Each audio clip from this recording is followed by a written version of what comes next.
76 councillorship seats in Benue State. On the foreign scene, 26 people have been killed in Israeli airstrikes on a mosque and school housing displaced Palestinians. Details of these and more will come to you shortly. Do stay with us.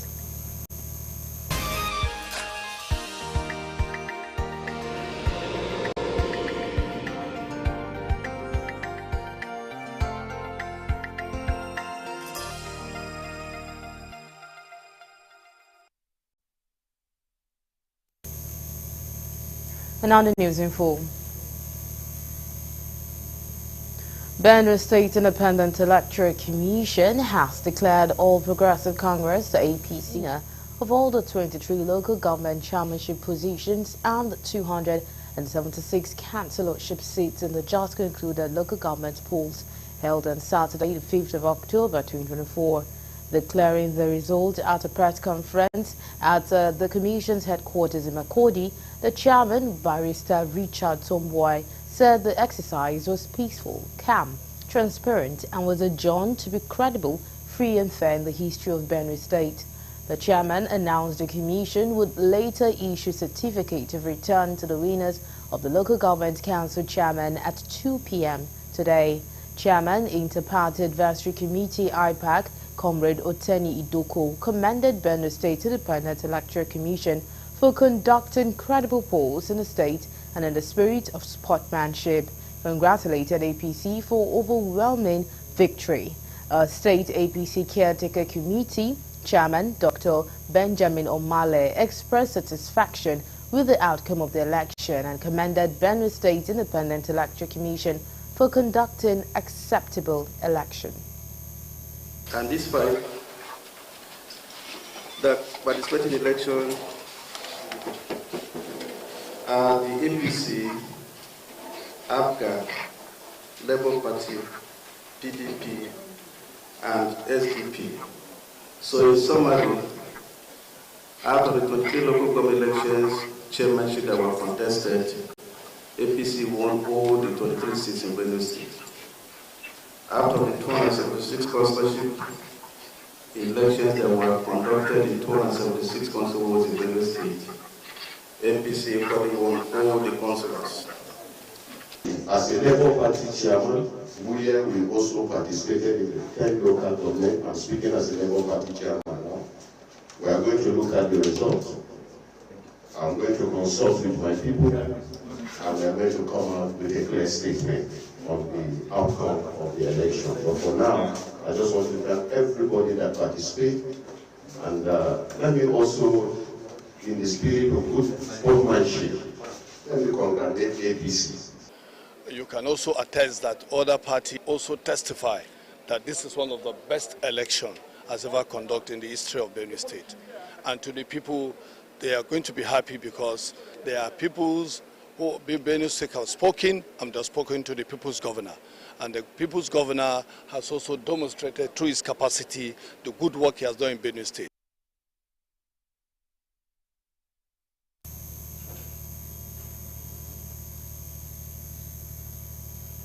Rivers State Governor Siminalayi Fubara has sworn in the newly elected council chairman of the 23 local government areas.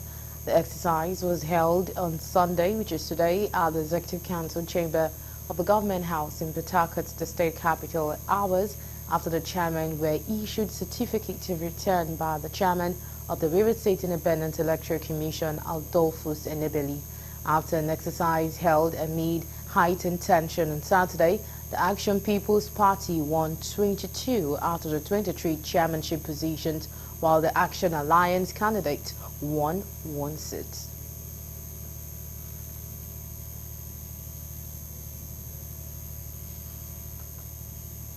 Meanwhile, the All Progressive Congress in Rivers State, led by Tony Okocha, has condemned the explosion at its party secretariat along Abba Road in Port Harcourt, the state capital, saying that the party is under attack in the state. The caretaker chairman disclosed this at the party secretariat while addressing newsmen. The explosion was attributed to a suspected dynamite occurred during the early hours of Saturday's local government election, damaging one of the gates and other facilities at the premises.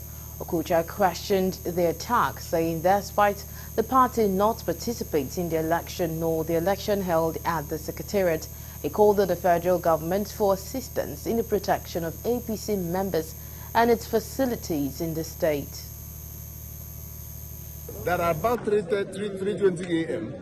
some gun-trotting young men with their explosive and all that came here and dropped the first explosive. Maybe because the second one they dropped around that side did not detonate. They came back the second time where you see to burn the structure. Look at the security house is gone. Behind me, you will see too that there was also an attempt. It was just our boys, not an attempt, they did.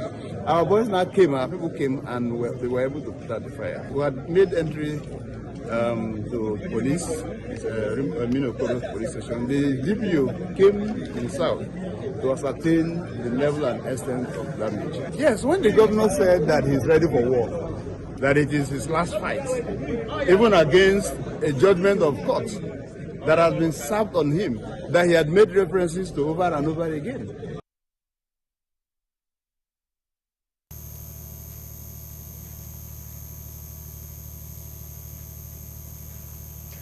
The Nigerian Army, the Nigerian Police Force and other security agencies in Nigeria have been advised to prioritize protection of citizens' rights in all their operations. Leaders of the Human Rights Group Initiative for Conciliation and Rights Protection, ICRP, made the appeal at a news conference in Abuja. Correspondent Kunujo completes the story. Over the years, cases of abuse of human rights and privileges have been a recurring incident across the country with little or no efforts to curtail the menace.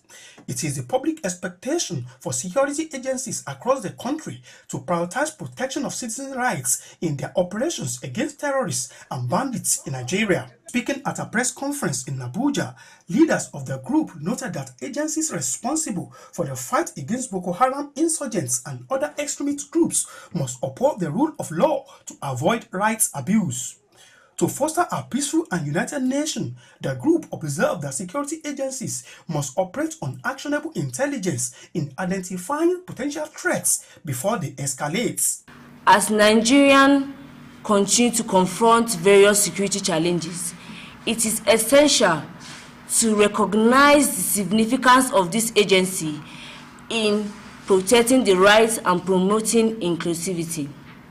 We have some of the importance of security agency in promoting citizens' rights. Number one, we have upholding the rule of law.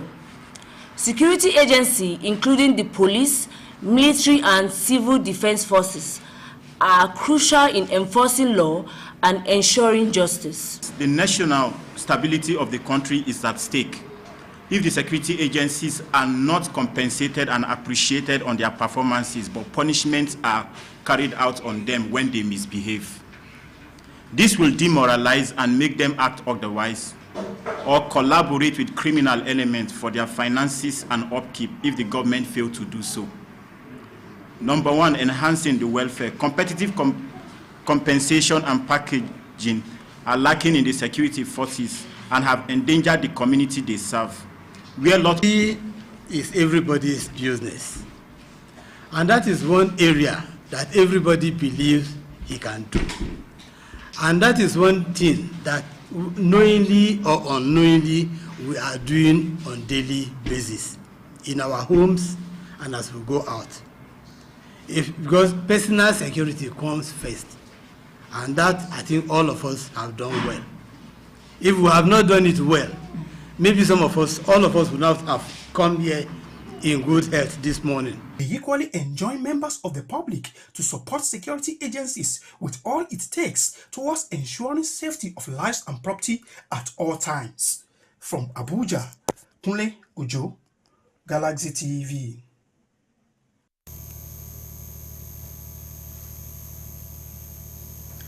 4 weeks after suspected kidnappers killed 2 policemen in a failed kidnap attempt on the wife of the Delta lawmaker representing Warri South constituency, Honorable Augustine Oroye, at Eferon in Uve local government area of Delta State, operatives of the Delta State Police Command have neutralized 3 of the suspects involved in the killing of the 2 policemen who were security aides to the lawmaker's wife and her driver. In a statement about the police spokesperson, Daffy Bright, made available to newsmen, said the suspects were trailed to her hideout in Agboro community, where they were engaged in a gun duel, resulting to the suspects sustaining injuries, leading to their death on the way to the hospital. Manhunt for other members of the gang continues, according to the police, while items recovered include 4 AK-47 rifles, ammunition, and their operational vehicle. The Delta Police Commissioner, CP Olufemi Abaniwanda, commended the effort and braveness of the DPO of the Police Division, CSP Iwok Ndifreke, and his men who led the operation, as he urged others to emulate them. You're still on to Galaxy Primetime News, and coming up next.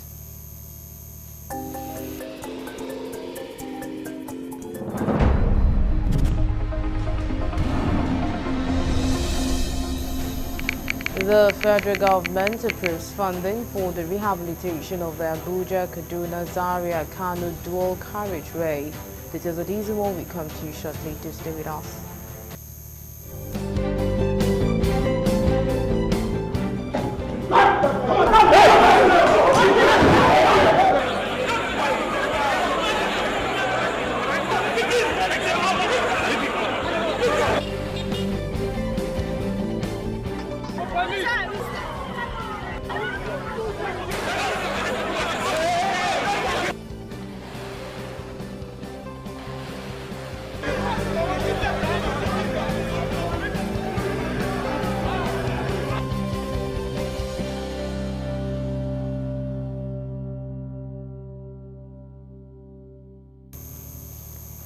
Well, glad to have you back. Now, for more updates and latest news, please visit our website www.galaxytvonline.com.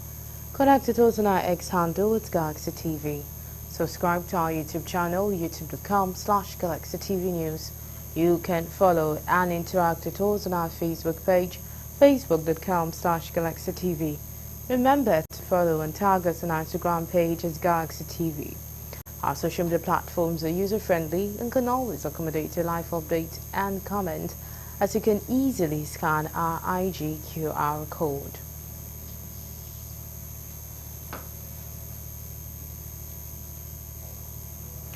The federal government has approved funding for the rehabilitation of the Abuja-Kaduna Zaria-Kano dual carriageway and the construction of the Bodo-Buni Road, including bridges across the Opobo Channel. The Minister of Works, Senator David Umahi, also urged Julius Berger PLC to expedite this critical infrastructure project, which was revealed in a statement issued in Abuja on Sunday by the Special Advisor to Umahi on Media, Oji Uchenna. After a meeting with Julius Berger, represented by its Executive Director of Project, Engineer Benjamin Bott, and the Head of Contract Management, Obonobo Brown, at the Ministry's headquarters in Abuja. During the meeting, Umahi said the Federal Executive Council, FEC, had approved revisions to the contract for both projects on September 23, 2024.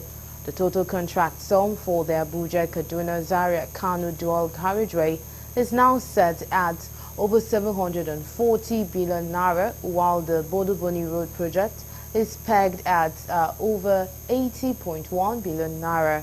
Umahi emphasized the urgency of the project, particularly the 82-kilometer Section 2 of the Abuja-Kaduna Zaria-Kano route, and called on Julius Berger to mobilize resources across all project sections to ensure completion within 14 months.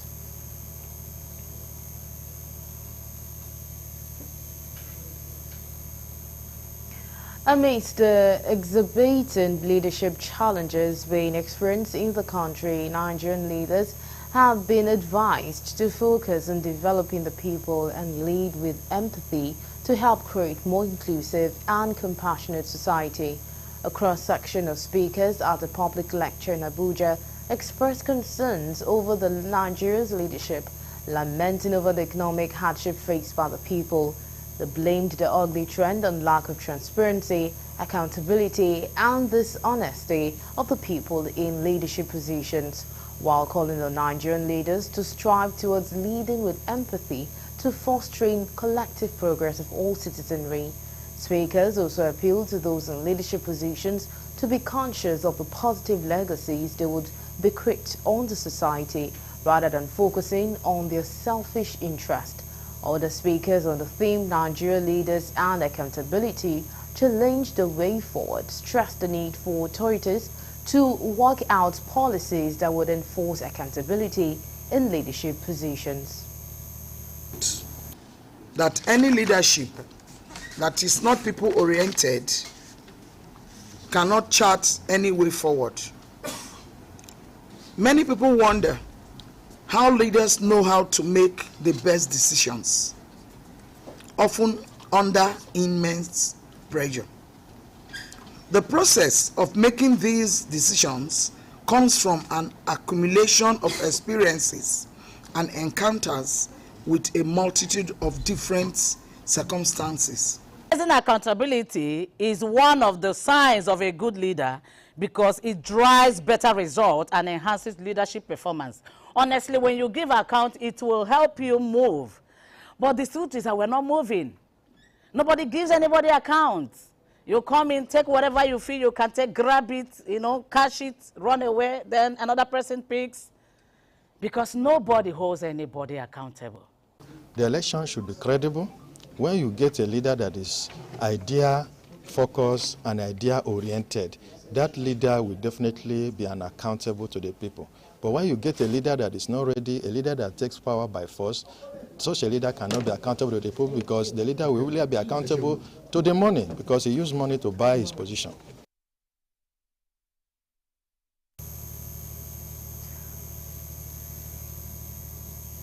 Ondo State Commissioner for Environment, Honorable Oyeniyi Osheni, has declared that the state government had put every necessary machinery in place to avert the possible flood as predicted by NIMET.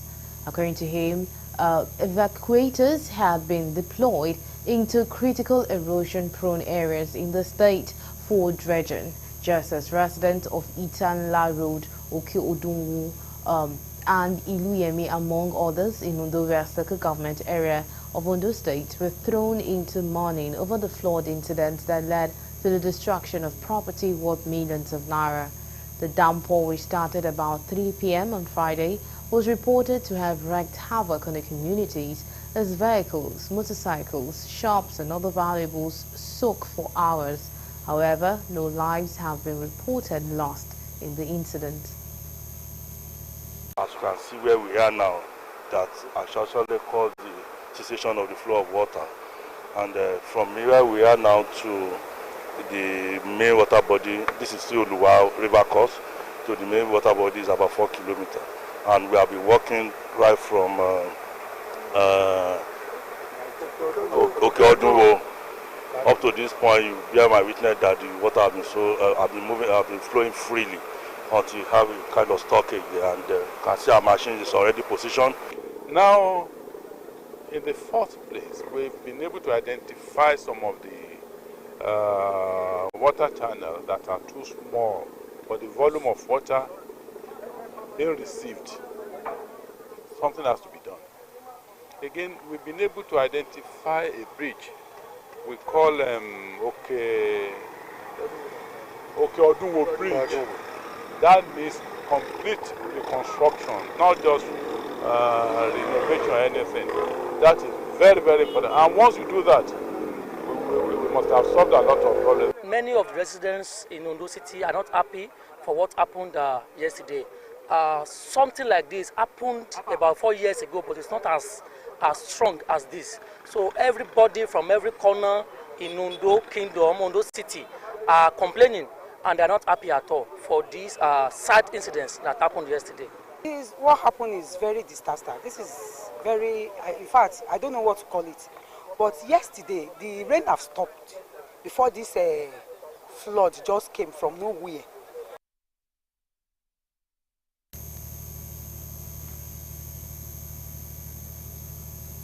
Governor of Benue State, Hyacinth Alia, has pardoned 6 inmates serving at the Nigerian Correctional Facility in Makurdi, the Benue State capital. The clemency is granted from the recommendation by the Advisory Council on Prerogative of Mercy headed by the Honorable Attorney General and Commissioner for Justice and Public Order, Benue State. One of the 6 freed inmates, Umar Dansabe, who has spent over 14 years in the correctional facility in Makurdi and was sentenced to death by hanging by the Benue State High Court after an armed robbery operation where he collected a handphone from a woman in Makurdi at gunpoint and sold same at 16,000 naira. While Governor Hyacinth Elia said the freed inmate had been empowered with various skill acquisition to make them self-reliant and useful to the society, and called on the inmate to regain freedom to turn a new leaf, stressing that this effort is in the spirit of the 64th independence anniversary. The Benue State's Controller Correctional Service, Mary Uche, appreciated Governor Hyacinth Elia for the kind gesture. The highest beneficiary of this action of His Excellency is Umaru Danasebe, who has been released from death sentence to complete pardon. We thank God that out of the 6 names that we made recommendations to His Excellency, he has sentenced his signature to them after having interaction with their record and the extent of analysis that was done by them by the Commission. Said that he will not go back to that kind of practice again. Even as you have seen him, he's sick, he cannot do those things he's doing again. So he has learned a trade here in the yard, and he will continue with that trade when he gets out. I promise, by him doing so to me, I will be as an example to other people.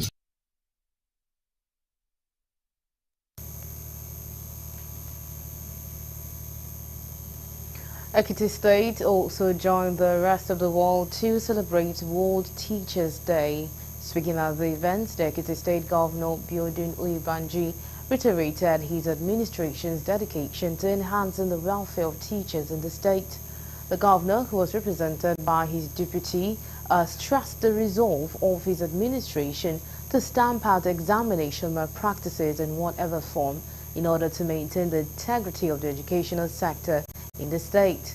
Teachers who emerged best in different categories during this year's Teachers' Day celebration was presented a total of 47.8 million naira as gift in Ado-Ekiti, the state capital.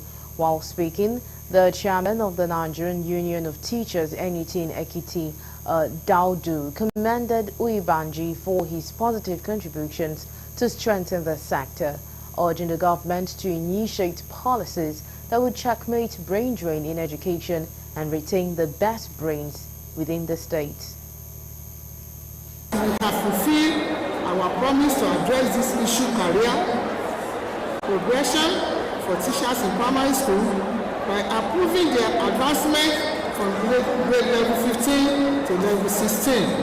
I want to assure you that we will continue to play our part for improved welfare packages for all the categories of teachers in the state public sectors. I therefore appeal to continue to do your best to give our students the best they deserve in learning. I urge you to remain committed to the human capital development agenda of this administration. So what we are saying now is that teachers should not be seen as the implementers of policies, education policy alone. Teachers should be seen as courageous enough, knowledgeable enough to contribute when these policies are being made. At the formative level of policies, at the formative level of curriculum, teachers should be involved. Sometimes last year, the government of Ekiti State recruited some teachers to fill some vacancies. But we still have some vacancies in our various schools. We are pleading with the government of Ekiti State that more teachers should be recruited so as to fill this 60 vacancies, so that this work will be able, teachers will be able to perform more and more. Over thousands and thousands of teachers have been trained and retrained, even in digital teaching and the rest. He has put up a lot of infrastructure in the Ekiti State for the pupils, for the students to have a very good environment of learning. In order to tackle and stop the influx of foreign-made adire in Ogun State, the Alake and paramount ruler of Egba, Oba Adedotun Gbadibo, has announced the establishment of an adire village in the state. Oba Gbadibo made the announcement at a stakeholders forum held at Ake Palace at Abeokuta, saying that the business of adire had created employment for many youth, taking some out of poverty and criminal activities, hence the need to fight the infiltration.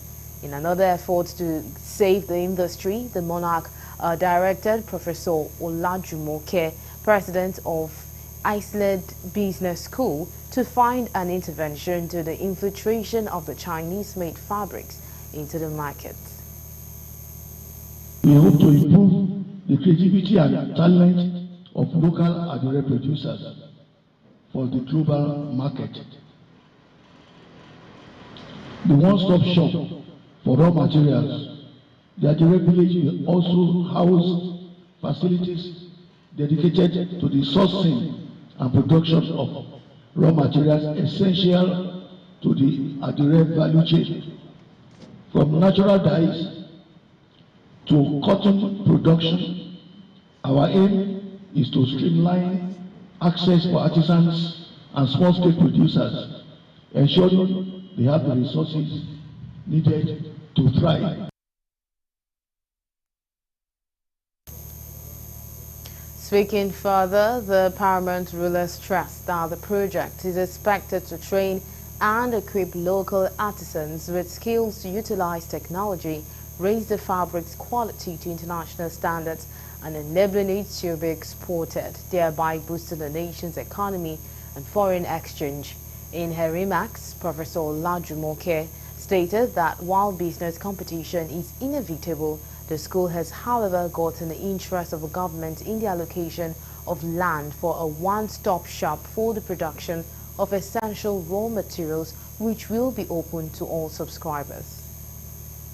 In this project, sustainability is at the forefront of everything we set out to do. We will prioritize eco-friendly practices in our production processes, ensuring that our commitment to the environment is as strong as our commitment to cultural preservation.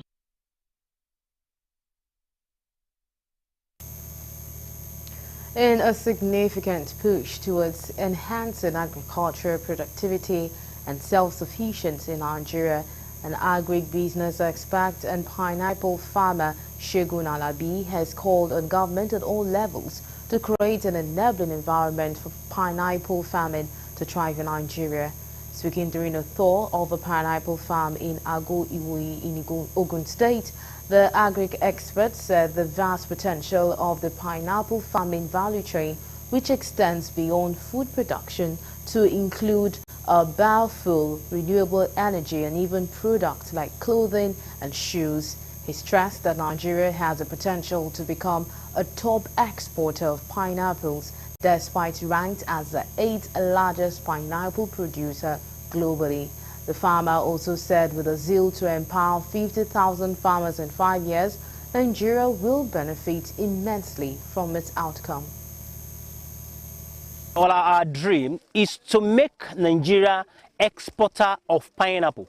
Currently, Nigeria is the 8th largest producer of pineapple in the world. Yet, we are still importing pineapple because we could not serve the demand for pineapple even in our country. And we want to solve that problem by empowering 50,000 Nigeria with 50,000 hectares of pineapple farm within the next 5 years. This will solve problem of unemployment. This will increase our forex, because when we are producing more than what we can consume, then we can export and generate forex for the nation. My word to the youth who want to japa is for them to japada. Because if you are looking for a green pasture somewhere, there's somebody behind the scene that is watering that land, why it makes it greenish. So what we have in Nigeria, we have the best land, we have the best crop. In fact, Nigeria is the greatest of the country in any part, is the greatest country in the world. Why do I say so? If you are passing through now and you drop something, you drop a seed of tomato, it will grow. We have good land. When we are talking about manpower, we have it.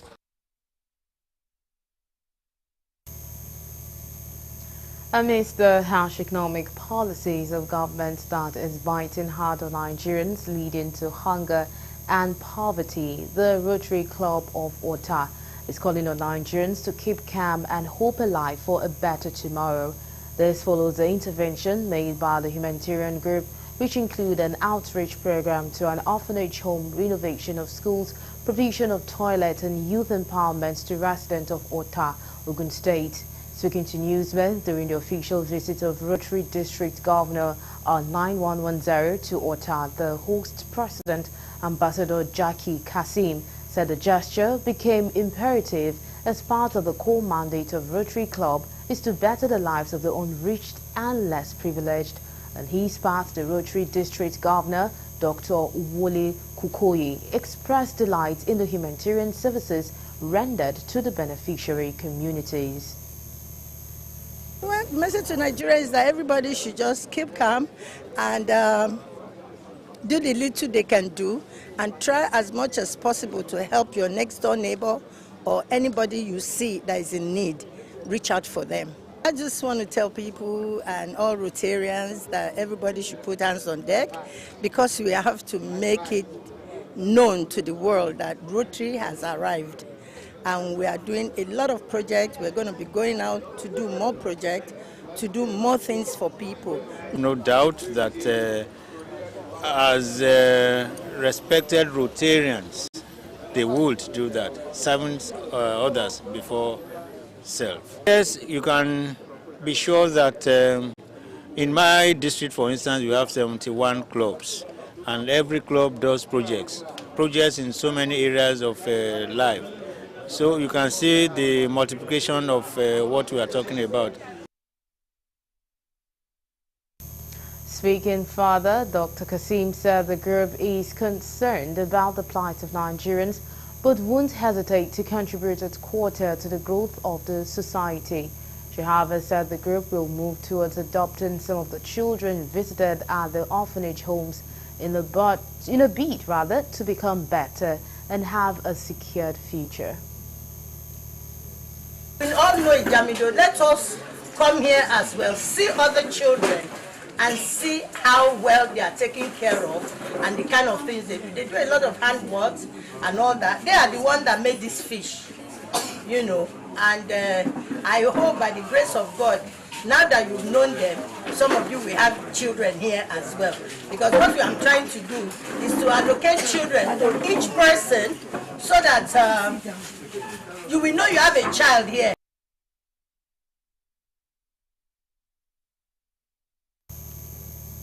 And I will move to tracking the week.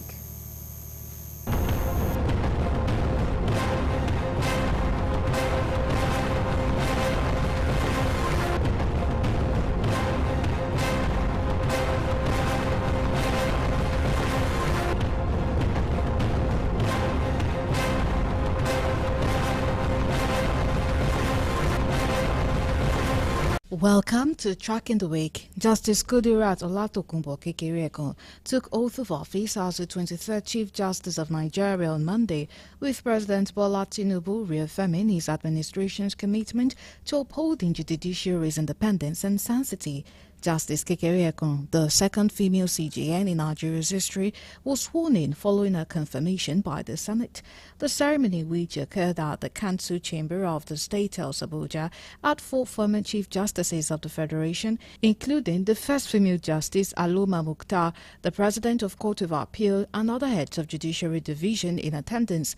President Tinubu underscored the pivotal role of the judiciary in safeguarding Nigeria's constitutional democracy, reiterating his government's dedication to improving judicial officers' welfare and working conditions, while noting recent decisions to enhance the effectiveness in administering Justice.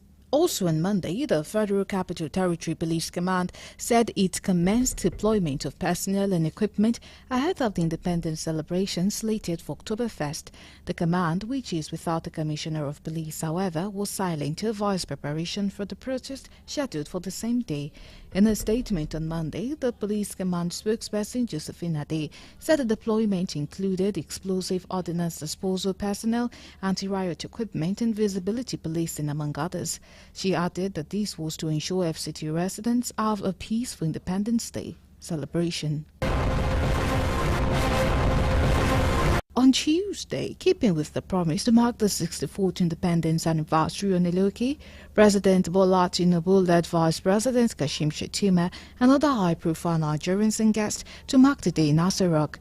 The independence anniversary climaxed with a military parade held at the forecourt of the presidential Villa Abuja amidst pomp and pageantry. Standing as the anniversary guest of honor, President Tinubu was received on arrival at 10 a.m. by pipers who ushered him into the arena after an inspection of the quarter guarded mounted by troops of the Guards Brigade. The president had earlier in the morning made national broadcast where he intimated Nigerians with plans of his administration aimed at ameliorating the hardship in the country. Also on Tuesday, security operatives occupied the Eagle Square in Abuja and other agenda axes in the area against the planned October 1st protest. Recall that the organizers of the protest have been talking tough before the day to stage the grand protest against increase in the price of petrol as well as the general hardship in the land. For Abuja, the Eagle Square had been chosen for the venue for the protest.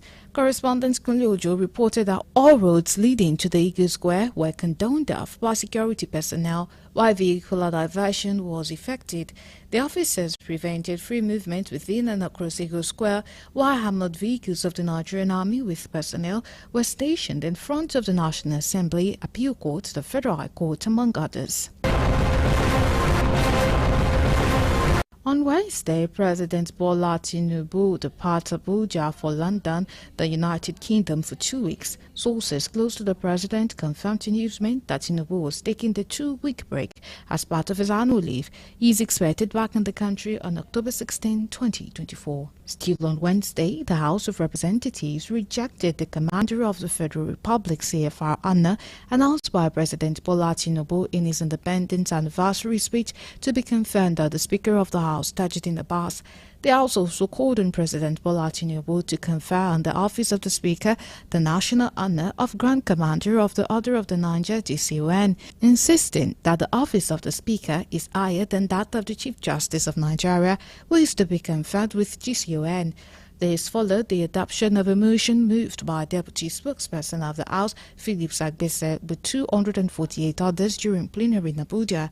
Moving the motion, Agbese explained that the National Assembly is constitutionally established as a bicameral legislature comprising 2 equal chambers, the Senate and House of Representatives, as stipulated in Section 4 of the 1999 Constitution of the Federal Republic of Nigeria as amended, with both chambers operating within a framework that ensures the legislative independence and equality of each. On Thursday, President Bola Tinubu submitted 4 tax reform bills to the National Assembly for consideration. In a letter read during their respective plenary sessions by Senate President Godswill Akpabio and Speaker of House of Representatives Tajuddin Abbas, the President explained that the bill were crafted to align with his administration's goal. The proposed bill includes the Nigeria Tax Bill 2024, which aims to establish a comprehensive fiscal framework for tax regulation. The Tax Administration Bill seeks to provide a clear and concise legal structure for managing taxes in Nigeria to reduce dispute and enhance efficiency. Additionally, the Nigeria Revenue Service Establishment Bill is intended to repeal the Federal Inland Revenue Service Act and create a Nigeria Revenue Service. The Joint Revenue Board Establishment Bill proposes the creation of a tax tribunal and a tax ombudsman to address tax-related matters. Still on Thursday, nurses with Ogun State Hospital Jaya Abeokuta, joined by their colleagues mobilized from other parts of the state, defied the rain to protest the alleged assault of a final year nursing student by a consultant orthopedic surgeon, Nuruddin Adekunle.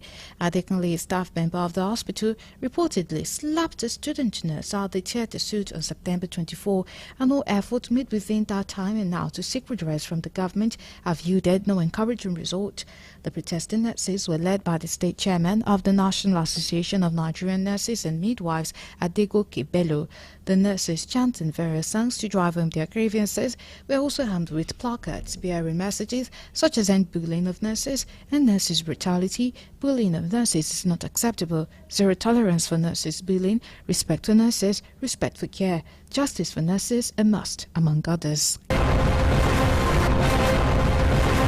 On Friday, Vice President Kashim Shettima directed implementation of a sweeping overhaul of Nigeria's road safety measures. The directive is aimed at addressing Nigeria's road safety challenges and drastically reducing road traffic accidents across the nation. VP Shettima gave the directive on Friday during a meeting with leadership of the Federal Road Safety Corps FRSC, led by Corps Marshal Shehu Mohammed at the Presidential Villa Abuja. According to the Vice President, it is set to inaugurate the National Road Safety Advisory Council, saddled with the responsibility of reducing traffic accidents by half by 2030.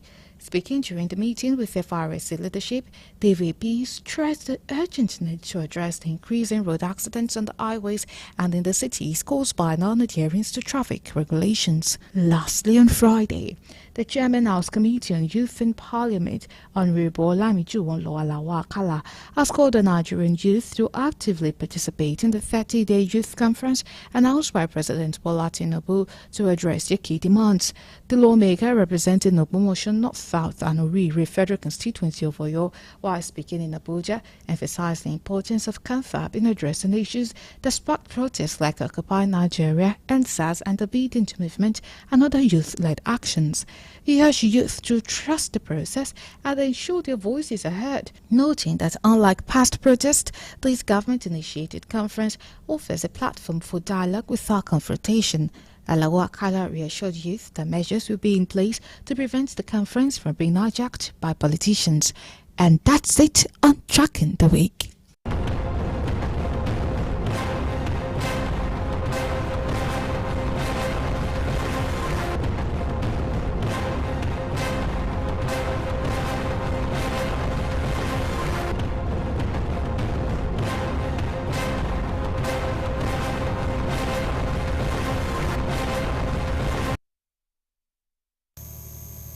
And I'll move over to the foreign desk for more news.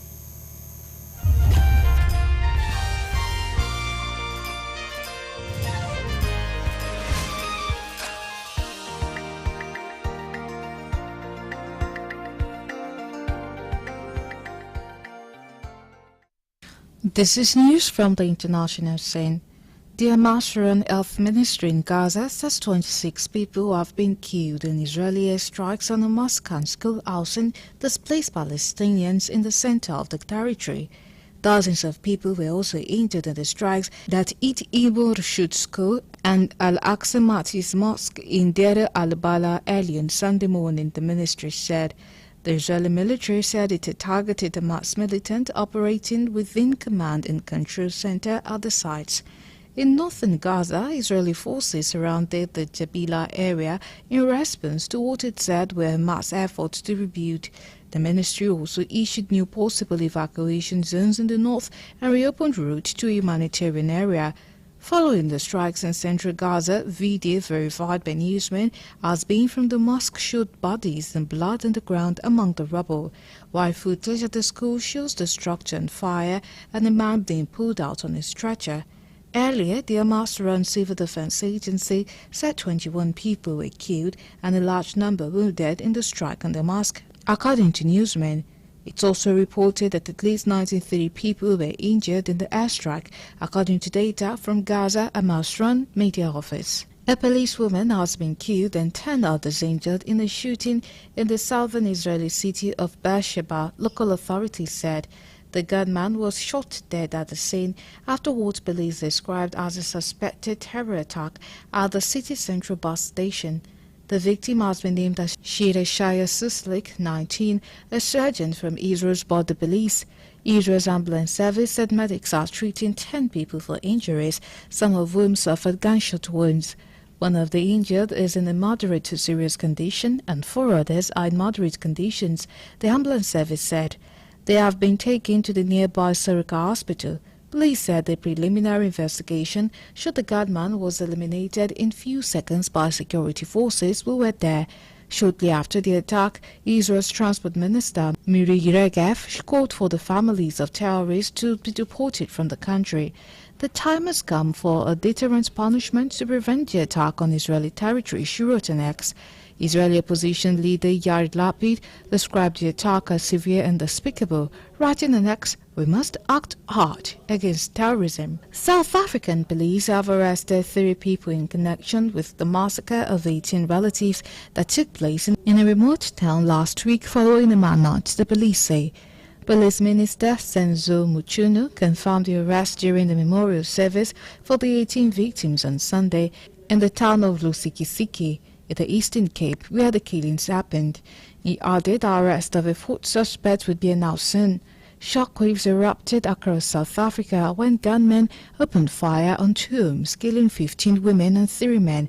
Several were shot in the head. The victims were aged 14 to 64 years old, according to local newspaper. Muchunu said the police are still trying to piece together a motive for the killings. The attack happened when the family had gathered for a traditional ceremony. The 3 suspects will appear in court on Monday to hear their charges. This massacre has shocked South Africa, adding to calls for more police protection. South Africa has one of the highest murder rates in the world, according to the latest figure from the United Nations Office on Drugs and Crime. Still on the international scene, Sue Gray has quit her role as Prime Minister, Sir Keir Starmer's Chief of Staff, saying she risked becoming a distraction. She had been caught up in rows over pay after political editor reviewed her salary was higher than Sir Keir's and donations from Lord Wahid Ali. A Downing Street spokeswoman confirmed Ms Gray was taking up a new role as the PM's envoy for nations and regions. Labour said Gray will be replaced by Morgan McSweeney, who was previously chief advisor to the PM and masterminded Labour's election campaign. Resigning, Gray said it had been an honour to play our part in the delivery of a Labour government as Sir Keir's chief of staff, both in opposition and in Number 10.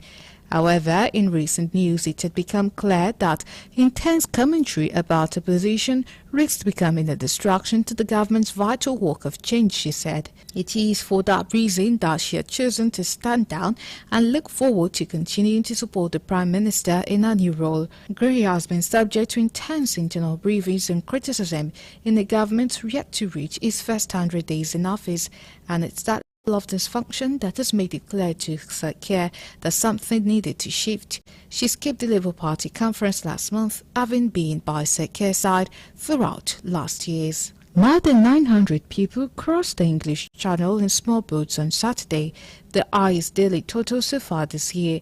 According to the Home Office, 973 migrants arrived in 17 boats, bringing the total number for the year to 26,612 people in 503 boats. The crossing came the same day French authorities said 4 people, including a 2-year-old boy, had died while trying to cross the channel to reach the UK. The Home Office has said previously it was making progress in its bid to end dangerous small boat crossing, which threaten lives and undermine the border security. The previous highest daily total of arrival in 2024 was 882 people on 18 June, while there were no record of crossing in the first 3 days of October. On Friday, 395 migrants arrived in the UK after making the journey. The total number of arrivals in 2024 so far is now higher than at the same point last year, when 25,330 migrants had reached the UK, but is still far lower than at the same point in the year in 2022, when 33,586 people had made the crossing. The total number of arrivals in 2024 so far is still lower than that of the same period in 2022. On Saturday, French authorities said the 4 people who died while attempting to cross the channel were likely trampled to death in 2 separate boats that had engine failures. Lastly, on the international scene, a state of emergency has been declared in parts of Florida after forecasters warned the tropical storm could intensify and hit the already ravaged Gulf Coast. The National Hurricane Center warned that Storm Milton, currently off the coast of Mexico, was expected to strengthen rapidly and could pose life-threatening hazards for parts of Florida's west coast. It comes just 10 days after Storm Ellen, the deadliest mainland storm since Katrina in 2005, tore through the southeast, killing at least 225 people, with hundreds still missing. In Florida, where Ellen left at least 14 dead, Governor Ron DeSantis issued an emergency warning for 35 counties and said preparations were underway to restore power and clear road ahead of Milton's arrival. At 2 a.m. EST on Sunday, Storm Milton had maximum sustained wind speed of 60 miles per hour. Heavy rain was expected in the region from Sunday into Monday, with more rain and strong winds on Tuesday and Wednesday morning. And that's it from the international scene.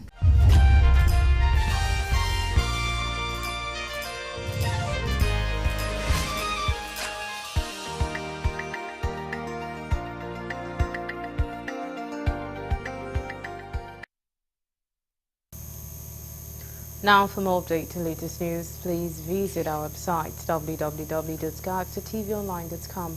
Connect with us on our X handle at Galaxy TV. Subscribe to our YouTube channel, youtube.com/GalaxyTVNews. You can follow and interact with us on our Facebook page, facebook.com/GalaxyTV. Remember to follow and tag us on our Instagram page at Galaxy TV.